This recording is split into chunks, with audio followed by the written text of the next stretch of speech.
하나님의 말씀은 누가복음 10장 25절에서 37절의 말씀입니다.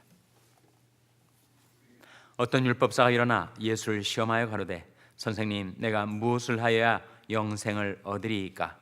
예수께서 이르시되 율법에 무엇이라 기록되었으며 내가 어떻게 읽느냐? 대답하여 가로되 내 마음을 다하며 목숨을 다하며 힘을 다하며 뜻을 다하여 주 너희 하나님을 사랑하고 또한 내 이웃을 내 몸과 같이 사랑하라 하였나이다. 예수께서 이르시되 내 대답이 옳도다. 이를 행하라. 그러면 살리라 하시니, 이 사람이 자기를 옳게 보이려고 예수께 여짜오되 그러면 내 이웃이 누구오니까? 예수께서 대답하여 가라사대 어떤 사람이 예루살렘에서 여리고로 내려가다가 강도를 만나매 강도들이 그 옷을 벗기고 때려 거반 죽은 것을 버리고 갔더라. 마침 한 제사장이 그 길로 내려가다가 그를 보고 피하여 지나가고 또 이와 같이 한 레위인도 그곳에 이르러 그를 보고 피하여 지나가되 어떤 사마리아인은 여행하는 중 거기 이르러 그를 보고 불쌍히 여겨 가까이 가서 기름과 포도주를 그 상처에 붓고 싸매고 자기 짐승에 태워 주막으로 데리고 가서 돌보아 주고 이튿날 데나리온 둘을 내어 주막 주인에게 주며 가로되 이 사람을 돌보아 주라. 부비가 더 들면 내가 돌아올 때 갚으리라 하였으니 내 의견에는 이 세 사람 중에 누가 강도 만난 자의 이웃이 되겠느냐? 다 같이 읽으시겠습니다. 가로되 자비를 베푼 자니이다. 예수께서 이르시되 가서 너도 이와 같이 하라 하시니라. 아멘. 할렐루야. 서로에게 평강의 복을 기원하는 마음으로 샬롬 인사 나누시기 바랍니다. 샬롬. 샬롬. 오늘도 화요 새벽 기도에 잘 나오셨습니다. 화요 여성 성경 공부가 오전 10시에 친교실에서 있습니다. 우리가 방금 읽은 말씀은 예수님의 저 유명한 무슨 비유죠? 선한 사마리아인의 비유입니다. The Parable of the Good Samaritan 이라고 알려진 선한 사마리아인의 비유. 정말 예수님의 비유 중에서 가장 유명한 비유입니다. 이 비유 말고 또 하나 유명한 비유가 있긴 하죠. 어떤 비유입니까? 바로 탕자의 비유 아닙니까? 근데 특이하게도 선한 사마리아인의 비유하고 탕자의 비유하고 둘 다 누가복음에만 나와요. 그래서 오늘 우리가 누가복음에 나온 선한 사마리아인의 비유를 대하게 되었는데 그 문맥은 이러합니다. 어떤 율법사가 예수님한테 율법 중에서 가장 큰 계명이 무엇입니까? 사람이 어떻게 해야 영생을 얻겠습니까? 예수님께서 율법에 뭐라고 기록되었으며 내가 율법을 어떻게 읽느냐 그렇게 말씀하시자 하나님 사랑과 이웃 사랑에 대한 정답을 그 얘기를 합니다. 예수님께서 내 말이 옳도다. 이것을 행하라. 그러면 살리라. 이렇게 말씀하시자 이 사람이 자기를 옳게 보이게 하려고 자기가 의롭다 하는 의인인 양 흉내를 내면서 내 이웃이 누굽니까? 이렇게 질문을 하나 더 하는 거예요. 그 질문에 대해서 예수님께서 대답하시며 말씀하신 것이 바로 이 비유입니다. 한 사람이 예루살렘에서 여리고로 내려가다가 거기서 강도를 만나서 거반 죽을 정도로 그렇게 공격을 당하고 상처를 입고 피 흘리면서 쓰러져 있는데 거기를 지나가던 한 제사장이 그 사람을 보고 그냥 지나쳤다. 그 다음에 레위인이 또 가까이 왔는데 그 사람을 보고 또 지나쳤다. 그런데 한 사마리아인이 그를 보고 불쌍히 여겨서 그 거의 죽어가던 그 사람에게 기름과 포도주를 붓고 상처를 싸매어주고 자기가 타고 가던 나귀에다가 그 환자를 태우고 자기는 걷고 그래서 주막 지회에 이르러서 주막 주인한테 2 데나리온을 건네면서 내가 다시 돌아올 때까지 잘 이 사람을 돌봐주시오. 만일 부비가 더 들면 내가 더 주겠소. 그 비유를 말씀하시면서 내 생각에는 이 사람들 중에 누가 강도 만난 자의 이웃이 되겠느냐. 그러자 그 사람이 대답이 자비를 베푼 자니이다. 그러자 예수님이 하신 말씀이 가서 너도 이와 같이 하라. 이것이 바로 사마리아인의 비유에 관한 대강 줄거리입니다. 이 비유를 우리가 어떻게 이해할 것인가?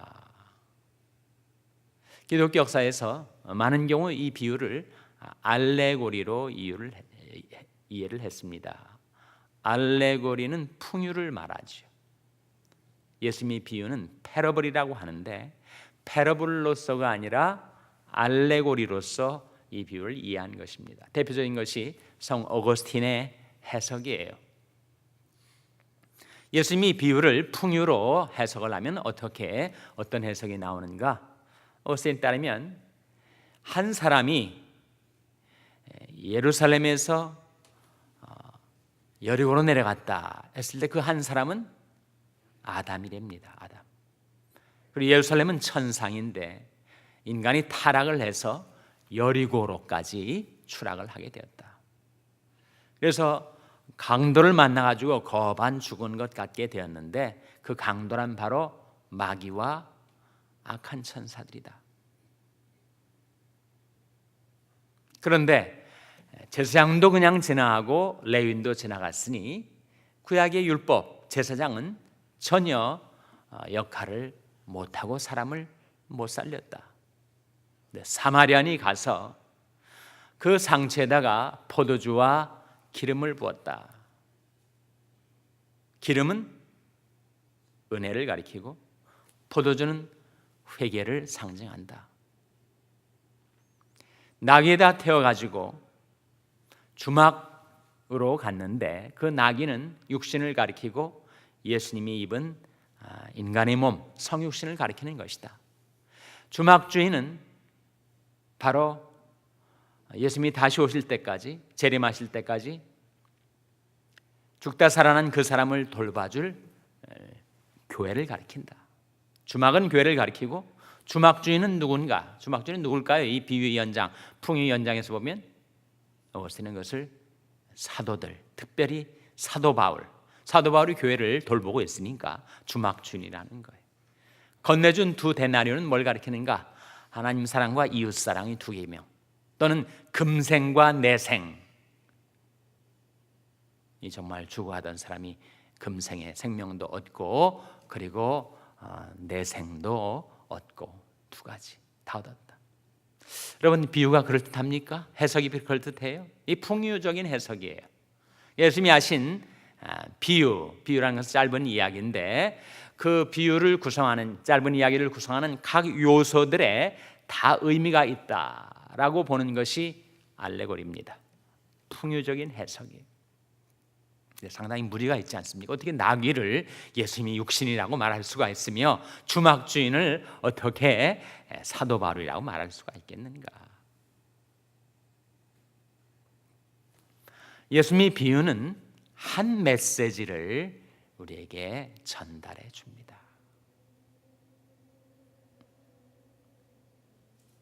여기에 예루살렘에서 여리고로 내려가다가 강도를 만나 거반 죽은 것과 같은 그 사람.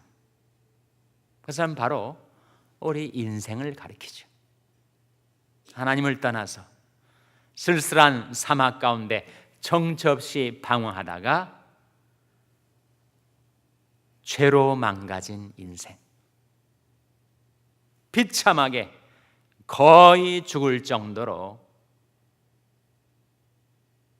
죄로 상한 그 영혼도 육신도 거의 망가뜨려진 사람. 지금 사마리아인이 무엇과 무엇을 그 강도 만난 자에게 보여줬다고요? 기름과 포도주. 그 기름을 은혜로 해석하고 포도주를 회개로 해석하는 것은 상당한 무리가 있죠. 근데 사람이 실제로 고대에 죽었을 때 포도주는 왜 붓는 거죠? 상처를 입었을 때 피가 날 때 포도주는 소독용 알코올, 그리고 기름은 그 맞은 데가 너무 쓰리고 아플 때 그 상처의 고통을 좀 진정을 시켜주는 역할이 바로 기름 아닙니까? 근데 거기에 일일이 다 의미를 부여하고 해석을 하는 것이 무리가 있다 하는 거죠. 예수님이 이 사마리아 비유의 핵심적인 메시지는 바로 사마리아인이 그 강도 만난 자를 불쌍히 여겼다. 오늘 본 말씀에 33절에 나옵니다. 33절 말씀 같이 읽겠습니다. 시작. 어떤 사마리아인은 여행하는 중 거기 이르러 그를 보고 불쌍히 여겨. 그를 보고 어떻게 여겼다고요? 불쌍히 여겼다. 그래서 그를 살려주었다. 회복시켜 주었다. 지금 이 장소 이 시간에서 나의 도움을 가장 필요로 하는 자에게 도움을 주었다.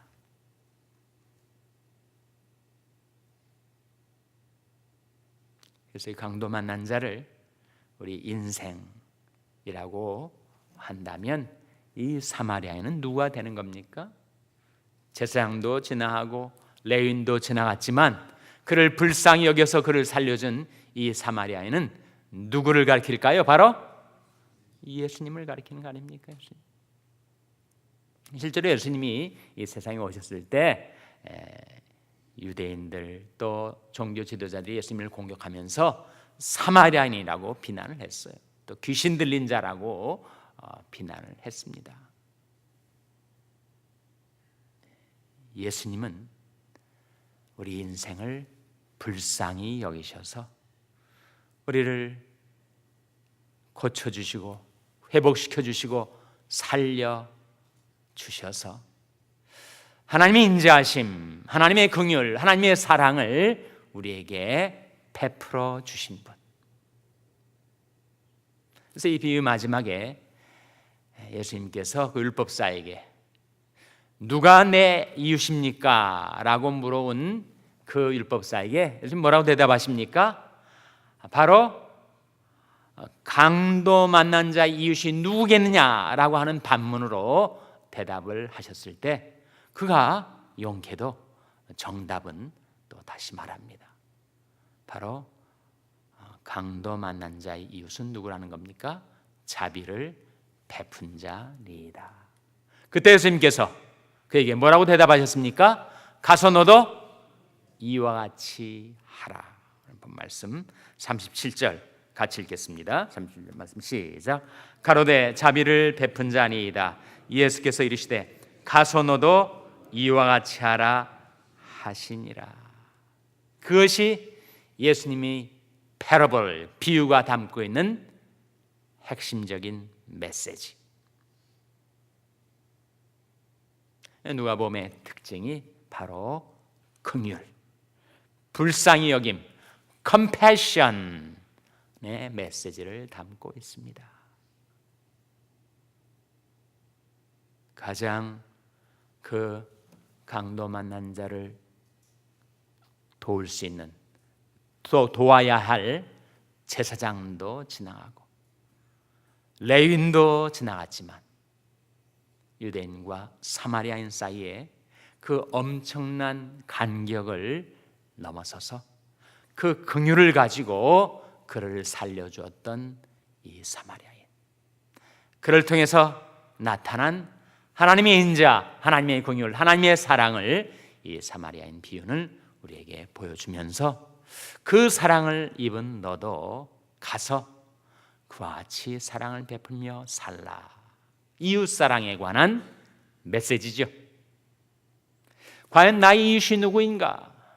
나의 이웃은 here and now, 지금 이 장소에서 나의 도움을 가장 절박하게 필요로 하는 자가 나의 이웃이고 그를 긍휼히 여겨서 돕는 것이 사랑이다, 이웃사랑이다 라고 우리에게 가르쳐 주고 있습니다. 마지막으로 말하노니 너희가 다 마음을 같이하여 채우라며 형제를 사랑하며 불쌍히 여기며 겸손하며 악을 악으로 욕을 욕으로 갚지 말고 도리어 복을 빌라. 이를 위하여 너희가 부르심을 입었나니 이는 복을 유업으로 얻게 하려 하심이라. 생명을 사랑하고 장수하여 복받기를 원하는 자가 누구뇨? 내 혀를 악에서 금하며 내 입술을 괴사한 말에서 금할지어다. 악을 버리고 선을 행하며 화평을 찾아 따를지어다. 서로 인자하게 하며 불쌍히 여기며 서로 용서하기를 하나님이 그리스도 안에서 너희를 용서하심과 같이 하라. 긍휼의 메시지. 우리가 사실 하나님의 긍휼을 받아서 살고 있지 않습니까? 우리 죄 용서받은 것도 하나님의 긍휼 때문이었죠. 우리가 이 세상을 떠날 때도 오직 예수 그리스도의 긍휼만을 바라며 살 뿐입니다. 네, 그 긍휼을 받은 너도 가서 긍휼을 베풀며 살라. 가장 가까이 우리의 가족, 우리의 교우, 그리고 이 장소 이 시간에서 나의 도움을 가장 절실하게 필요하는 자에게 긍휼을 베풀며 사랑하는 것, 그것이 바로 이웃사랑이요 영생의 길이라고 말씀해 주시는 줄로 믿습니다. 기도하시겠습니다. 오늘 말씀 기억하면 하나님, 저희들도 가서 긍휼을 베풀며 살게 하여 주시옵소서. 기도하시기 바랍니다. 우리 자녀들을 위해서 기도할 때 하나님, 우리 자녀들을 긍휼히 여기셔서 주님의 긍휼을 베풀어 주시고 그 긍휼을 받은 저희 자녀들이 또 가서 그것을 베풀며 살게 하여 주시옵소서. 기도하시기 바랍니다. 병사에 낙한 지체들 위해서 기도해 주시기 바랍니다. 주님의 긍휼과 권능의 손으로 안수해 달라고 기도해 주시기 바랍니다. 우리 샬롬교회를 위해서 기도할 때 그 하나님의 긍휼을 받은 저희들이 가서 긍휼을 베풀며 행하는 교회가 되게 해달라고 기도해 주시기 바랍니다. 여러분의 생업을 위해서 기도하시고 니카라구아 이동홍 선교사님을 위해서 기도해 주시기 바랍니다. 하나님, 이 아침에 하나님 앞에 나온 저희들을 성령으로 충만케 하여 주시옵소서. 이런 제목들로 우리 합심해서 기도하겠습니다.